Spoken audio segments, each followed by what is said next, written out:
오늘도 주님의 전에 찾아오신 예배자 여러분들을 주님의 이름으로 축복하며 환영합니다. 오늘 우리가 이 예배 이 자리에서 오직 주님만의 은혜를 찾고 주님이 주시는 그 사랑과 담대함으로 나아갈 수 있는 그런 아름다운 예배의 자리가 되기를 소망합니다.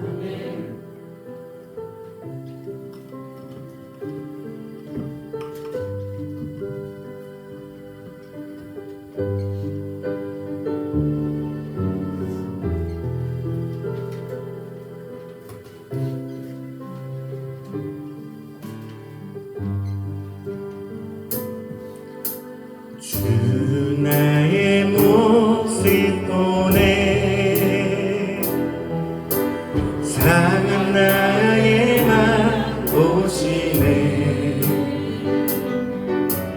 주 나의 눈물 안에 홀로 울던 맘 아시네 주 사랑 내게 있네 주 사랑 내게 있네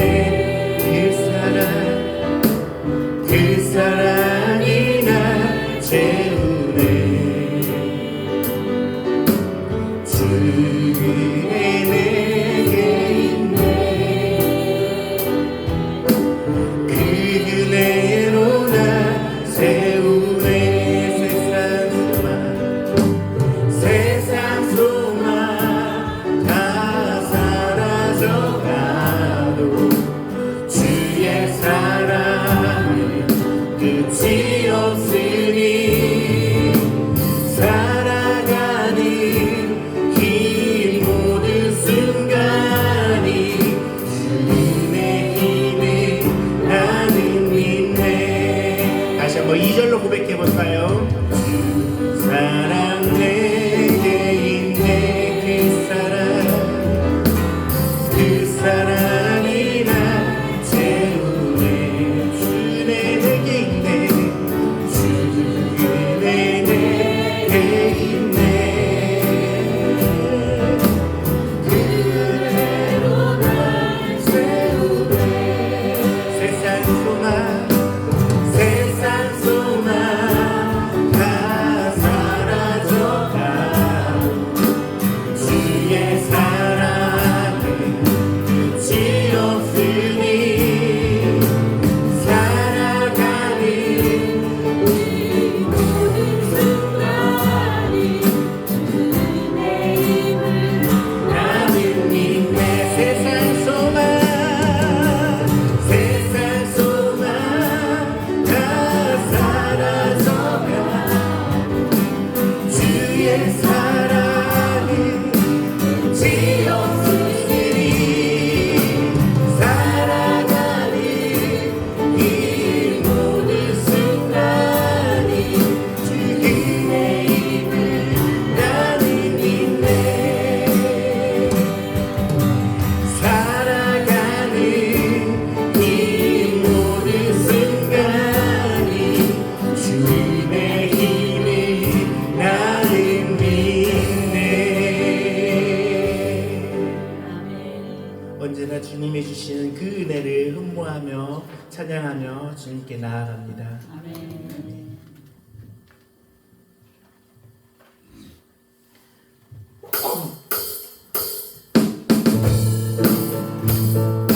우리 다 같이 기쁜 마음으로 주님만 의지하며 나아가는 시간이 되었으면 좋겠습니다. 내가 어둠 속에서 헤맬 때에도 주님은 함께 계셔 내가 시험 당하여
믿는 마음으로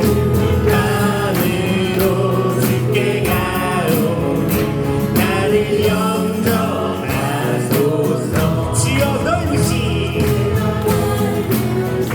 은혜 베푸사 나를 받아주시고 아멘. 나의 눈은 주의 빛같이 되게 하여 주소서. 아멘. 할렐루야. 매일 십자가 더 가까이 가오니 구세주의 흘린 몸의 피로써 나를 젊게 하소서. 주의 보좌로 나아갈 때에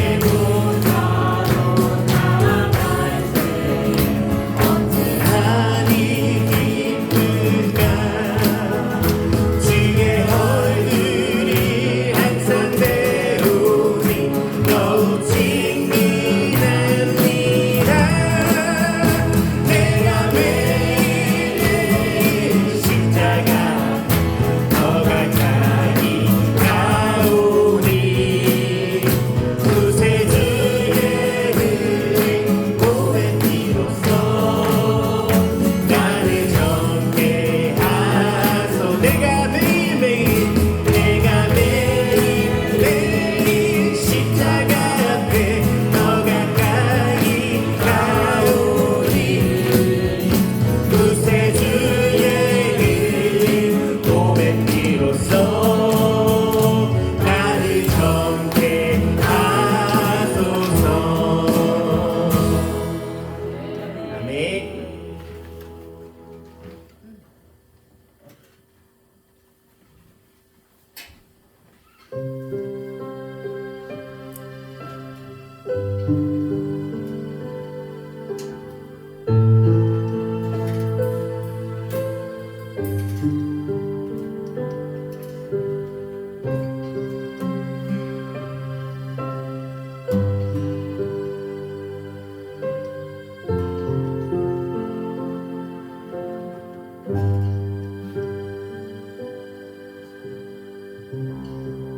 주님 나를 부르시니 두려움 없이 애써 나아가리라. 주님 나를 부르시니 주님 내게 오라시니 주님 보고 계시기에 의심치 않고 바다를 걸어가리라. 주님 보고 계시기에 주님 여기 계시기에 주님 여기 계시기에 이 깊은 바다가 반석이 되고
아멘. 주님이 나를 부르시니 주님 내가 주님께 그냥 나아갑니다. 주님 나에게 믿음을 허락하여 주시고 주님 나에게 승리할 수 있는 주님의 아름다운 축복을 허락하여 주시옵소서. 주님께 나아갑니다. 주님 나의 발걸음을 붙잡아 주시옵소서. 아멘.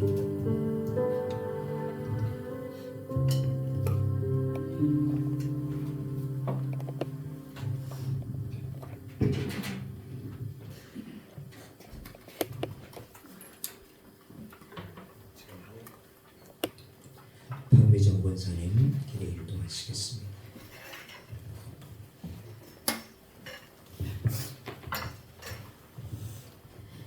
한치의 오차도 없이 자연의 시간을 계획하시고 운행하시는 하나님, 아름다운 봄꽃이 만연한 이 계절에 세상의 축제와 문화 속에 있지 아니하고 거룩한 주일 예배로 모이게 하여 주심에 감사합니다. 아멘. 우리가 이 자리에 있음은 나의 의지나 우연이 아니라 우리가 주님의 택함 받은 백성이기에 주님이 이 자리로 인도하셨음을 믿습니다. 아멘. 이 예배가 하나님을 만난다는 거룩한 설렘이 있고 우리를 구원해 주신 예수님 때문에 신이 나는 예배가 되게 하여 주시옵소서. 아멘. 이 세상을 지으신 하나님, 사람의 욕심 때문에 전쟁으로 고통받고 있는 주님의 피조물들을 기억하옵소서.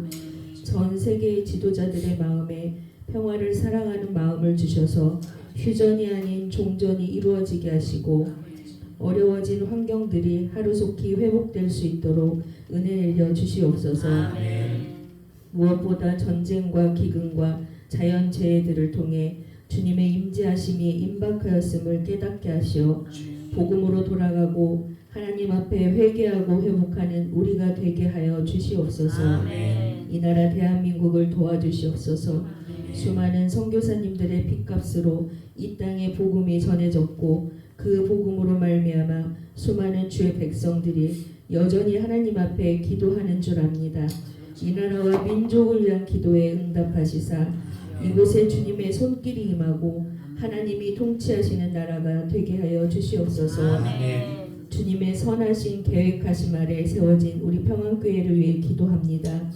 우리 평안교회가 직산지역에 복음의 새 발음을 일으켜 이 지역의 영혼들을 깨우고 구원시켜 살아있는 복음의 증거가 되게 하시고 이 지역을 거룩하게 변화시켜 영적인 기류를 흔들고 변화시키게 하여 주시옵소서. 깨어있는 교회가 되게 하옵소서.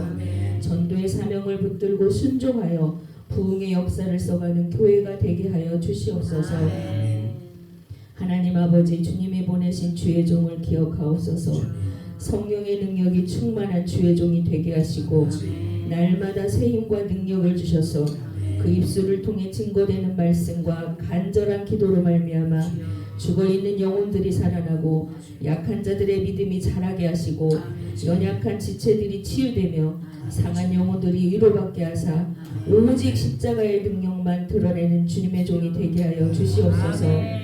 예배를 위해 보이게 혹은 보이지 않게 봉사하고 헌신하시는 섬김의 손길들 기억하여 주시고 맡은 일에 충성하는 주의 일꾼들에게 하늘의 복으로 충만하게 채워주시길 간구합니다.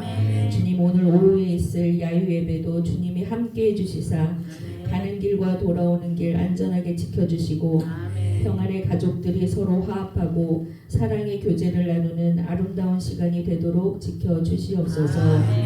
모든 예배의 순간과 우리들의 삶의 순간들을 주님 손에 맡기오며 부활의 예수 그리스도의 이름으로 간절히 기도합니다. 아멘.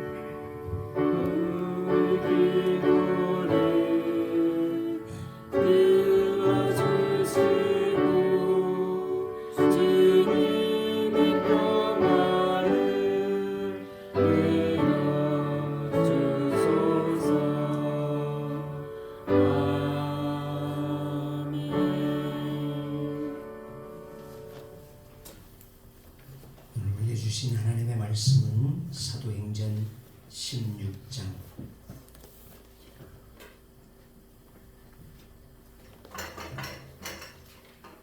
사도행전 16장 1절에서 5절의 말씀이 되겠습니다. 사도행전 16장 1절에서 5절.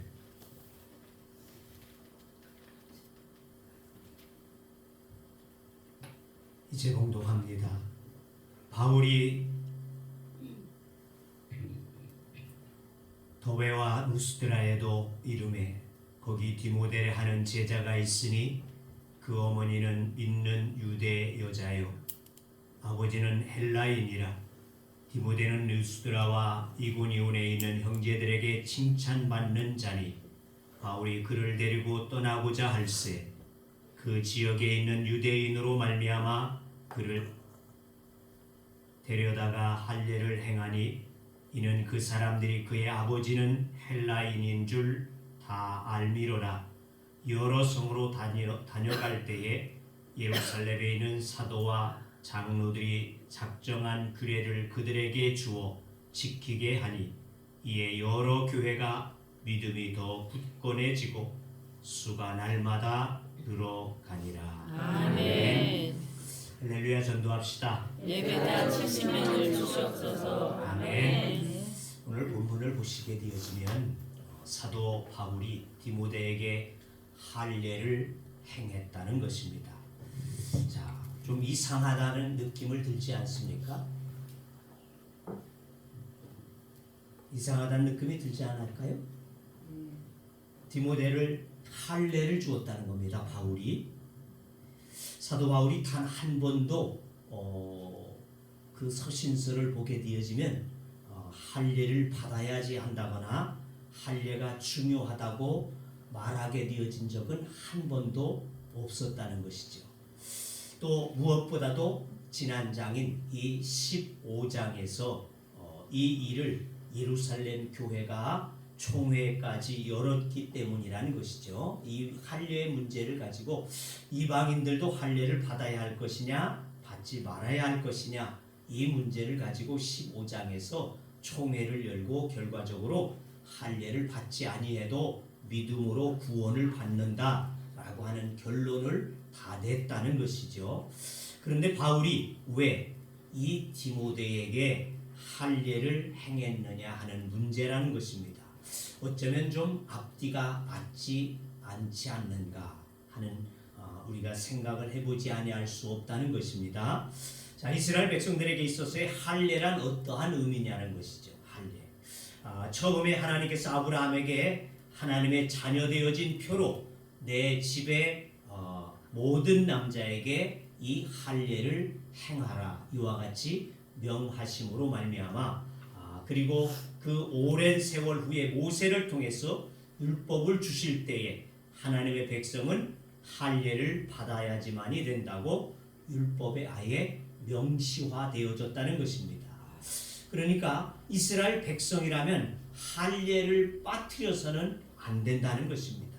그래서 할례가 언약의 백성이라고 하는 증표가 되어진다는 것이죠. 그러니까 하나님의 백성이다 하는 표식이 뭐냐? 할례라는 것입니다. 할례. 그래서 그들은 할례를 받았다고 하는 것은 우리는 하나님의 백성이다 라고 하는 이 증표가 되어지므로 할례를 받았다고 하는 것은 저들에게 있어서 가장 최고의 자랑거리가 되어졌다는 것입니다.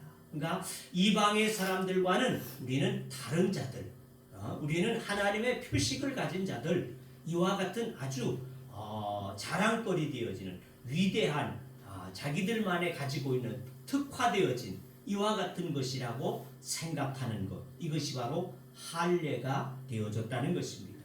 반면에 할례 없는 자라고 하는 표현은 최고의 욕이 되어질 수밖에 없었다는 것이죠. 사무엘상 17장 36절을 보게 되어지면 소년 다윗은 어찌 감히 할례 없는 자가 하나님과 하나님의 거룩한 백성을 욕할 수 있느냐 이렇게 말하면서 분개하여서 이 골리앗 앞에 나서게 되어졌다는 것이죠. 그러니까 할례 받지 아니한 그 골리앗이 할례 받은 자기들을 멸시했다는 것, 이것이 너무나 분한 일이었다는 것이죠. 그래서 그는 그렇게 말을 하고 작은 이 소년 골리앗이 그 앞에 물맷돌만 들고 나서게 되어졌다는 것입니다. 자, 이를 지켜보게 되어졌던 사울 왕의 아들 요나단이라고 하는 자가 있습니다. 이 요나단은 진정한 친구가 되어지죠. 이 후일에 다윗의 아주 유일한 친구, 또 그의 생명을 대신해 주는 친구, 그리고 자기의 왕권이라도 내려주게 되어지는 친구, 이게 바로 요나단이었는데, 바로 이 요나단이 이때에 아마 이 다윗의 이러한 말투에 반했을 것이라는 겁니다. 왜냐하면 요나단도 이 앞전에, 바로 앞전에 보게 되어지면 블레셋과의 전투가 있게 되어질 때에 13장 6절에 부관만을 데리고서 진영에 들어가게 되어질 때 동일한 말을 하고 있다는 것입니다. 이 블레셋 사람들이 할례 받지 아니한 저들이 어찌 우리를 멸할 수 있겠느냐. 이리고는 부관만을 데리고는 그 진영으로 야밤에 들어가서 그 진영을 진멸하게 되어지는 이와 같은 사건이 있었다는 것이죠. 그러니까 저의 마음이, 저의 말이 곧 나의 마음이고 저의 말이 나의 말이로구나. 이렇게 해서 그가 아주 진한 친구가 되어지므로 자기가 사울에 이어서 왕이 되어질 수 있는 자였지만은 그 왕권을 오히려 다윗에게 넘겨주게 되어지는 이와 같은 일들이 일어나게 되어진다는 것이죠. 자, 그런 할례에 대한 바울의 입장은 어떠했더냐? 고린도전서 7장 19절에 보니까 할례 받는 것도 아무것도 아니요, 할례 받지 아니하는 것도 아무것도 아니로되 오직 하나님의 계명을 지킬 따름이니라. 이렇게 얘기합니다. 그러니까 하나님의 계명을 지키는 것이 중요한 것이지 할례를 받았느냐 받지 아니했느냐 그거 중요하지 않다. 이렇게 바울은 분명하게 말하고 있다는 것입니다. 유대인들이 듣기에는 어떻습니까? 아주 기가 막히는 일이지 아니할 수 없다는 것이죠. 왜? 그 할례가 자기들에게 있어서는 굉장한 우상과 같은 것이었단 말이죠. 하나님이 특별하게 자기들에게 주게 되어진 권세라고 생각을 했다는 것이죠. 그런데 그는 할례가 중요하지 않다. 받았느냐 받았지 않았느냐 그리 되지 않은 거 아니야. 그것은 하나님의 말씀을 우리들이 잘 지키느냐 지키지 못하느냐, 그것이 중요한 것이지 할례를 받았고 안 받았고는 아무 문제가 되지 않는다. 이렇게 말을 했다는 것입니다. 또 갈라디아서 5장 6절에도 보게 되니까 그리스도 예수 안에서 할례나 무할례가 효력이 없되 사랑으로 역사하는 믿음뿐이니라. 그가 말했어요. 믿음으로 구원받는 것이지 할례가 구원받는 것이 아니다. 그는 그렇게 말했다는 것입니다. 이런 바울인데 어찌 이 디모데에게 할례를 자기 스스로가 베풀었더냐는 것입니다. 의문이지 아니할 수 없습니다. 자, 그런데 이 같은 사고는 바울의 독단적인, 즉 할례가 중요하지 않다고 하는 이것은 바울의 독단적인 주장만이 아니었다는 것입니다. 모세가 율법을 전하게 되어질 때 이미 모세도 그와 같은 말을 하고 있음을 신명기 10장 16절에 보니까 이렇게 기록합니다. 그러므로 너희는 마음의 할례를 행하고 다시는 목을 곧게 하지 말라. 신명기 30장 6절에도 보니까 내 하나님 여호와께서 내 마음과 내 자손의 마음에 할례를 베푸사 너로 마음을 다하며 성품을 다하여 내 하나님 여호와를 사랑하게 하사 너로 생명을 얻게 하실 것이며. 그러니까 그 모세도 말하기를 마음의 할례를 베풀어라고 말합니다. 마음의 할례를. 육신적인 이 할례가 아니라 마음의 할례를 베풀어라. 이렇게 이미 말하였던 바라는 것입니다. 그러니까 이 같은 증거들을 볼 때 하나님은 진정한 할례가 무엇인지를 이미 저들로 알게 했다는 것이죠. 말씀하고 있다는 것을 우리는 알 수 있다는 것입니다. 하지만 유대인들은 할례의 진정한 의미는 접어두게 되어지고 그저 몸에 있는 흔적, 즉 표피를 배웠느냐, 할례를 받았느냐 이것만으로 저들은 자랑스럽게 여겼다는 것입니다. 그리고는 800년 세월이 한 800년쯤 지나고 난 후에 예레미야도 이런 말을 또 하고 있습니다. 예레미야 4장 4절에 보니까 너희는 스스로 할례를 행하여 너희 마음의 가죽을 베고 나 여호와께 속해라. 너의 육체의 표피를 베는 것이 아니라 너의 마음의 표피를 베라는 겁니다. 그러니까 피부를 베는 것이 아니고 그것이 할례가 아니라는 거예요. 마음의 할례를 받아야지만이 그것이 진정한 할례가 되어진다. 그러니까 예레미야 후에 또 주님은 어떻게 하실까요? 7, 800년이 지나게 되어진 후에 주님께서 오셔서 결정적인 말씀을 합니다. 마태복음 5장 17절은 율법의 내가 완성이라 이렇게 말씀하시고, 요한복음 4장은 우리가 잘 아는 대로 사마리아 여자에게 이 산이나 저 산이 아니라 뭐예요? 예배하는 자가 신령과 진정으로 예배하는 데 있다. 이렇게 그러한 자를 하나님은 찾으신다라고 말씀하고 있다는 것입니다. 그러니까 예배를 어떻게 드리느냐, 어디에서 드리느냐, 어떠한 형태로 드리느냐, 할례를 행했느냐, 이것이 아니라는 것이죠. 믿음으로 구원을 받는다. 이렇게 말씀합니다. 그러므로 이방인들이 예수만 믿으면 되지 굳이 할례를 받을 필요가 없다고 가르칠 수밖에 없었다는 것이죠. 그런데 15장에서 할례의 문제로 경을 치웠습니다. 온 교인들이 다 난리가 났단 말이에요. 한편은 할례를 받아야 된다, 한편은 할례를 받지 말아야 된다 말이죠. 이것 때문에 충돌이 되어지고 난리가 나서 총회를 열고, 그리고는 결과적으로 할례 없이도 구원은 있다라고 하는 것을 결론을 냈다는 것입니다. 자, 이 일을 치르고 바로 2차 전도 여행에 떠나게 되어지는 이 시점에서 바울이 디모데에게 할례를 베풀었다는 것이죠. 시간이 오래된 것도 아니에요. 그 총회를 마치고 바로 2차 전도 여행을 떠나지 않습니까? 그리고는 떠나서 가게 되어졌어.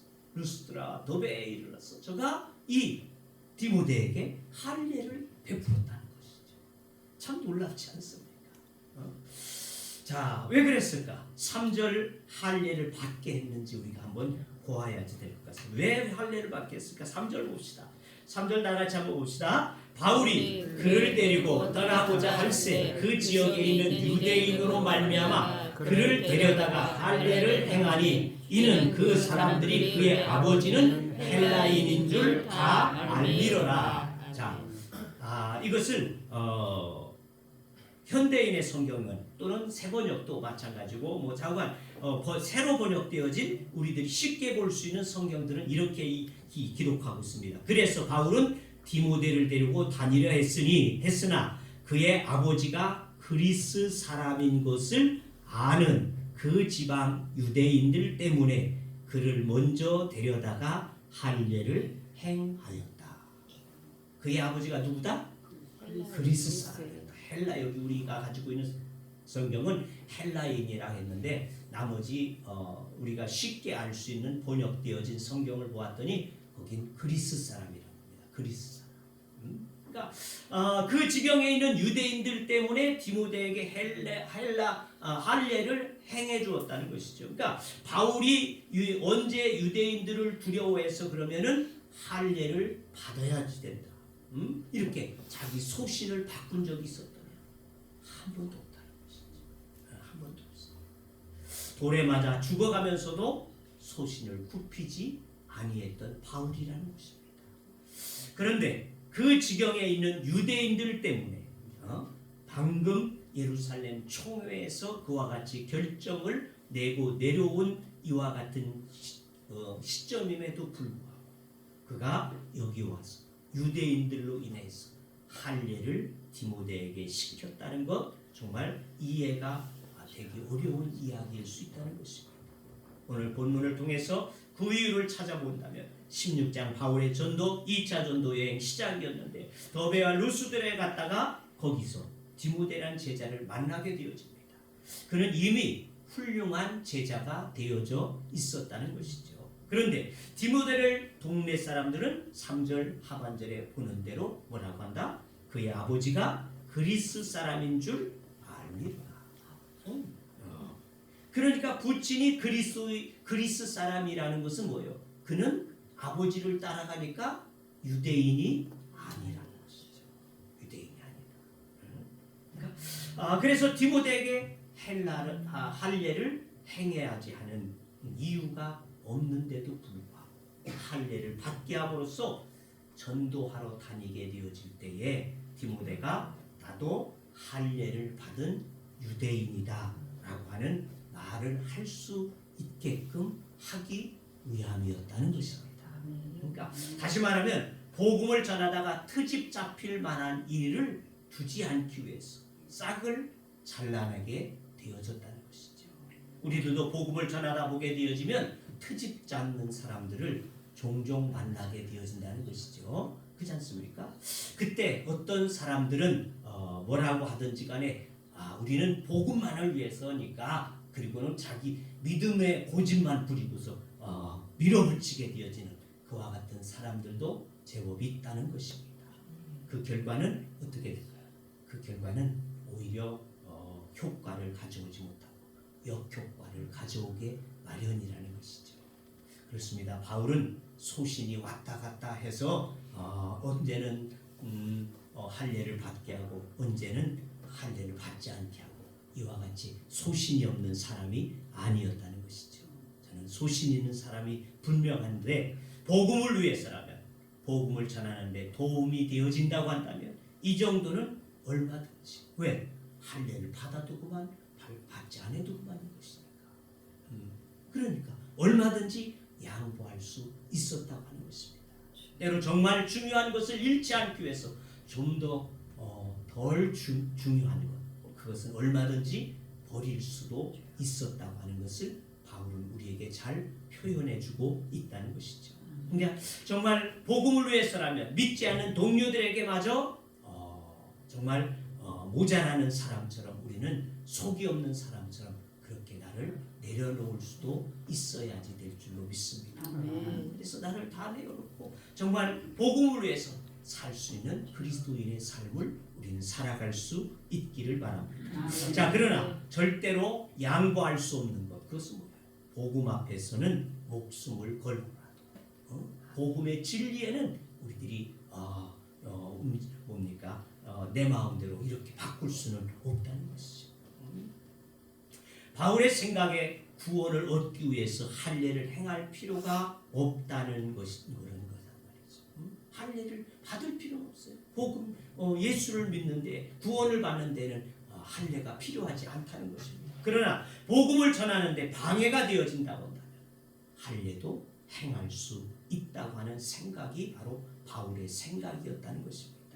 당시로서는 이게 엄청난 오해를 받을 수도 있는 문제이지 아니할 수 없다는 말이죠. 그러니까 또는 비난도 받을 수 있는 일들이 되어질 수 있겠죠. 왜? 금방 얼마 전에 그렇게 총회에서 그렇게 그냥 심각하게 싸우고 말이죠. 할례는 받을 필요가 없다 이렇게 말하던 자가 왜 오늘은 저렇게 갑자기 변해가지고 할례를 주느냐, 이런 비난도 받을 수 있고 오해도 받을 수 있는 이와 같은 것이 분명히 되어짐에 분명하다는 것이죠. 그런데도 불구하고 그는 그에게 할례를 베풀게 되어진 것은 바로 그를 통해서 복음이 전해질 때에 유대인들에게도 당당하게 복음을 전할 수 있는 디모데가 되도록 하기 위함이었다는 것을 우리는 이해할 수 있어야지 될 줄로 믿습니다.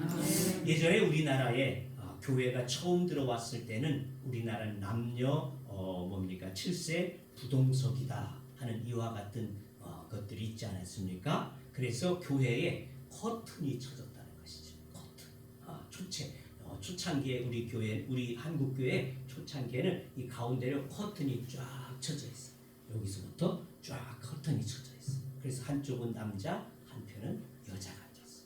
그래서 커튼 가려져 가지고 서로 봐주지 못하도록 목회자만 이렇게 바라볼 수 있도록 이렇게 되어지.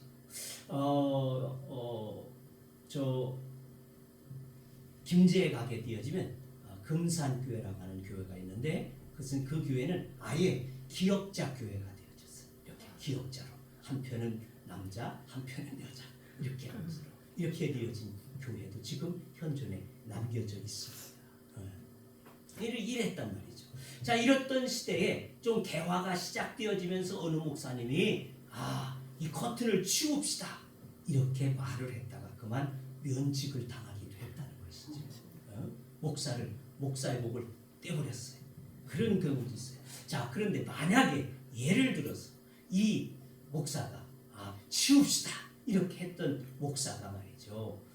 어느 날 그 동네에 아주 고귀하신 어르신이 계신데 그분이 교회를 나오시겠다는 겁니다.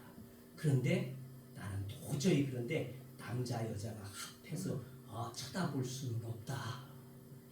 그러니 그것만 해결된다면 난 교회를 가겠다. 그러면 이 목사님은 어떻게 할까? 커튼을 쳤겠죠. 바로 그런 이야기란 말이죠. 그런 얘기예요. 그것이 구원과는 별 관계가 없잖아요. 커튼을 쳤느냐 안 쳤느냐 그게 문제가 될 것 같아요. 할례를 받았느냐 받지 않았느냐 문제될 게 없다. 바로 그런 이야기가 되어진다는 것입니다. 그러니까 그가 그렇다고 한다면 소신이 없는 자였더냐? 그렇지 않다는 것이죠. 커튼이 있느냐 없느냐의 문제가 아니라 이 일로 인해서 정말 그 어른 한 분이 예수를 믿게 되어진다는 것. 이것이 매우 소중한 문제. 한 영혼이 구원을 받게 되어진다는 것. 이것이 귀중한 문제가 되어졌다는 것입니다. 우리가 양보 못하고 형제와 혹은 불신자들에게 있어서 믿는다는 그 하나로 말미암아서 좋지 않은 모습을 보이게 되어질 수도 있다는 것. 그래서 대단하게 나는 이렇게 생각할 수 있는 것들이 없지 않아 있겠죠. 우리들도 전도하러 다니게 되어지는데 우리 박희숙 권사님은 내린 커피만 드시고 믹스 커피는 안 들어.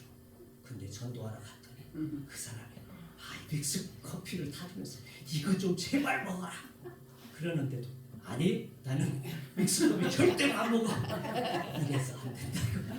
그때는 한 잔 받아 마셔야 된다. 네. 그런 얘기. 자, 그래서 바울은 자신을 복음의 빚진 자다 이렇게 말했습니다. 하나님께 엄청난 사랑을 받은 내가 이 정도 양보하지 못하고 이 정도 생각 못 고치겠다는 말이 아니라는 것입니다. 우리 위해서 십자가의 죽음까지도 마다하지 않으신 그 주님의 은혜를 생각하게 되어질 때 우리는 정말 그 어떤 것이라도 정말 양보해서 그가 구원을 얻을 수 있다고 한다면 우리의 신앙을 그렇게 지켜갈 수 있어야지 될 줄로 믿습니다. 아멘. 내가 커피 한 잔 마셨다고 해서 내 구원의 문제가 어떻게 되는 게 아니라는 말이에요. 내 건강에 조금 침해는 올 수 있겠죠. 그러나 그것이 문제가 아니라는 말이죠. 한 영혼이 구원을 받을 수 있다고 한다면 이것이 보다도 더 귀한 것이 없다는 것입니다.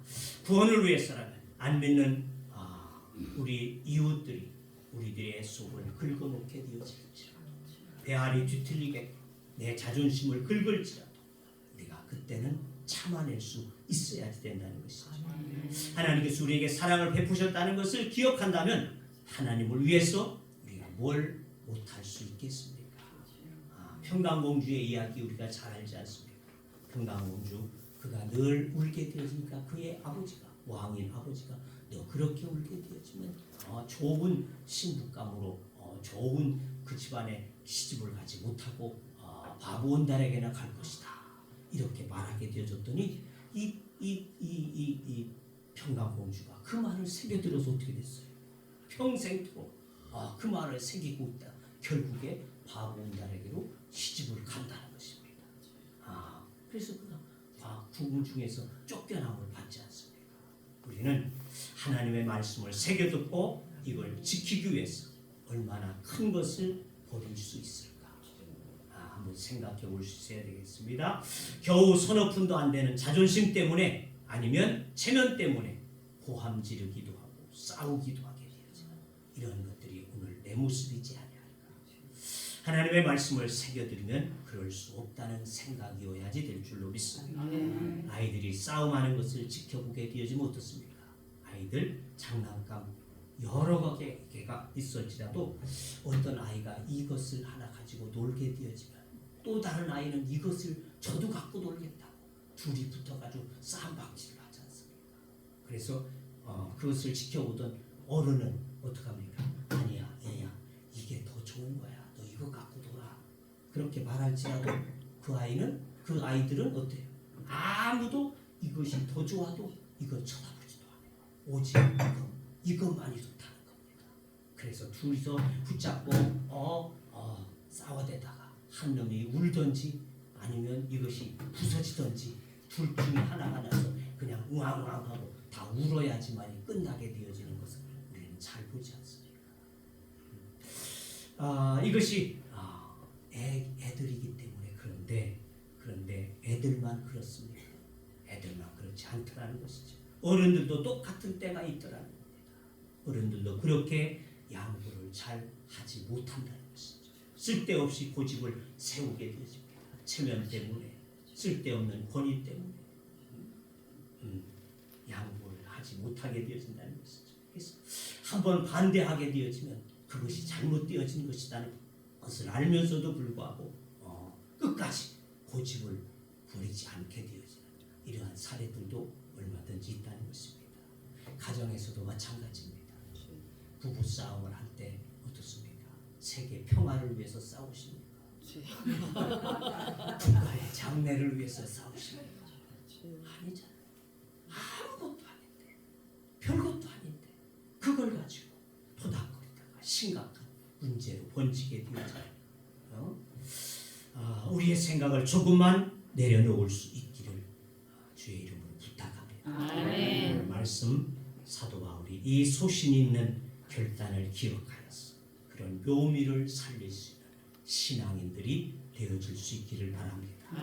절대 안 된다고 버텼던 것을 복음을 위해서라고 한다면 언제든지 유연함을 보일 수 있는 이러한 이 바울의 모습을 우리가 본받는 성도들이 돼야 할 줄로 믿습니다. 가정을 위해서라면 또 교회를 위해서라면 그 무엇보다도 복음을 위해서라면 양보하고 물러설 수 있는 우리들의 되어짐으로 말미암아 좋은 열매들을 맺어갈 수 있는 여러분의 삶이 되어지기를 주의 이름으로 축원합니다. 기도합니다.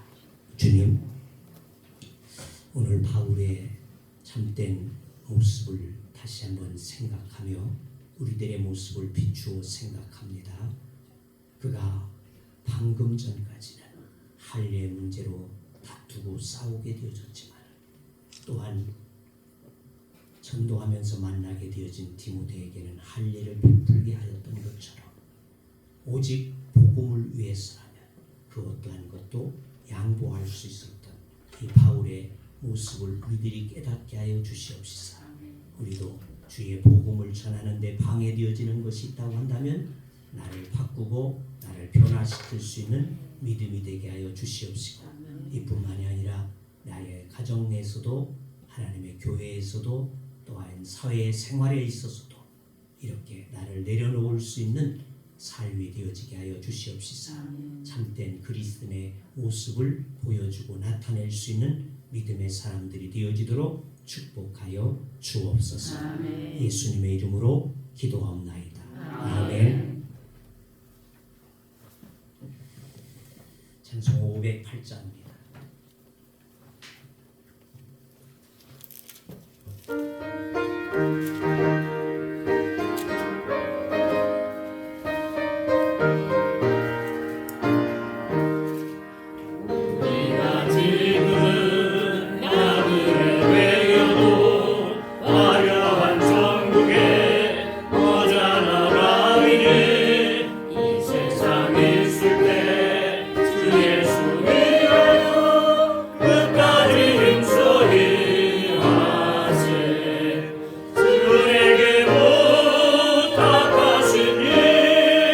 전사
하나님 아버지의 크시고 놀라우신 사랑하심과 성령님의 교제와 교통하심과 인도하심과 역사하심과 축복하심이 오늘 주 앞에 말씀을 의지하여 우리 자신들을 내려놓아서 하나님의 오직 주의 복음만이 전해지기를 원하는 주의 무리들과 하나님의 교회와 또한 저들의 가정과 직장과 사업장과 하는 모든 일들 위에 이 나라와 이 지역 위에 이제부터 영원토록 함께 하시기를 축원하옵나이다. 아멘.